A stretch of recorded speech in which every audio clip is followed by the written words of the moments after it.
Okay, hello and welcome to this tutorial where I'm going to introduce you to this amazing stitch here, which is called a rib or ribbing stitch. And this is made using a knit stitch and a purl stitch. And when these two stitches are combined, you get this beautiful stretchy fabric. So it's commonly used for things where you need a little bit of stretch, but also structure. It's used commonly for cuffs and collars of jumpers or any other garments. So I'm going to show you how to create this stitch today. So hopefully by now you've got a good idea of the knit stitch and purl stitch. And for this pattern, for this rib, we are going to knit 2, purl 2, knit 2, purl 2, all the way along. So top tip here, we know which stitch we need to knit and which stitch we need to purl, because these lovely little V's here, these represent our knit stitches. So every time we come across to a lovely V stitch here, it means we have to knit those stitches. And then next door to it, we've got these lovely little horizontal lines here, or these little bumps. And these represent our purl stitches. So if you ever have to put your work down to go answer the door, answer the phone, have a cup of tea, whatever, and you just can't quite remember what you did before, did you knit, did you purl, always take a look at the stitches. If it's a V, you're going to knit. If it's a bump, you're going to purl.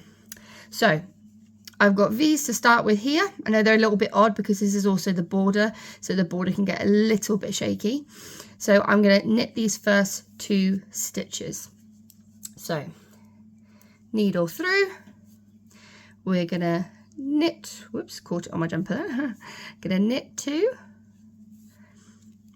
and then we're going to bring the yarn from the back to the front of our needle so that we can purl 2.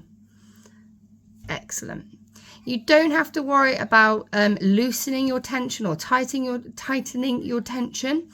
You just knit and purl as per usual.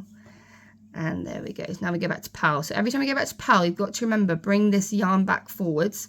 If you are new to rib stitch, you might forget to do that. That's not a problem at all.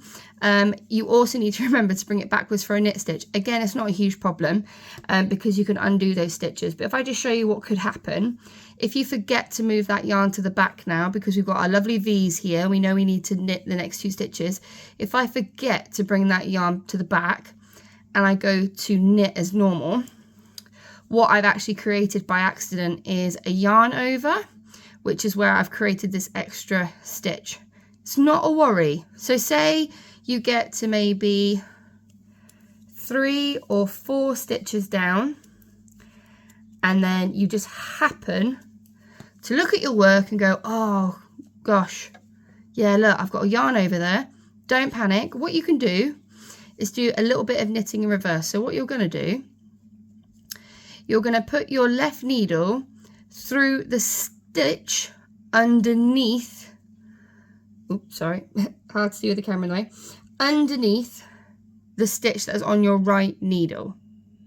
So basically what will happen is when you then kick that stitch off and gently pull on your yarn, it's going to undo those stitches. So again, if I pull, you can see I've got the, oops, I'm going to go through this stitch here underneath the needle on the right. So I'm just going to bring my needle through that stitch, kick the old one off, pull the yarn. So I'm undoing my stitches.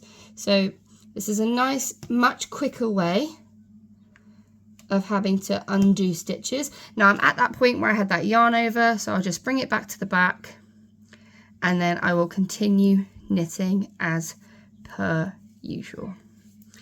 And then when you get to the end of your row, whatever stitch you see first, whether it's a V for a knit stitch or a bump for a purl stitch, you're going to start with that stitch.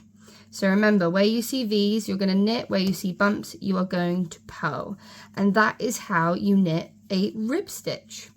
Now in patterns they vary. You might have patterns where it asks you to knit 1 and then purl 1. You can have patterns where it asks you to knit 2, purl 2. You can even get patterns that ask you to perhaps knit 3 and purl 1. They all create the same stitch. They all create a rib stitch, but the appearance will be a little bit different. That's the only change that would happen there. So as I said earlier, this is a 2x2, so a knit 2, purl 2. But if you mix it up, you just get a different bit of decoration on there, because when you stretch it out, when you wear it, it looks like that. It's a beautiful stitch. It's so unbelievably useful, and you will use it for a lot of things that you make. Even some shawls will use rib stitch to just provide a little bit of stretch. So yeah, there you go. That is the rib stitch. I hope that made sense. I hope you enjoyed the video, and as per usual, happy knitting.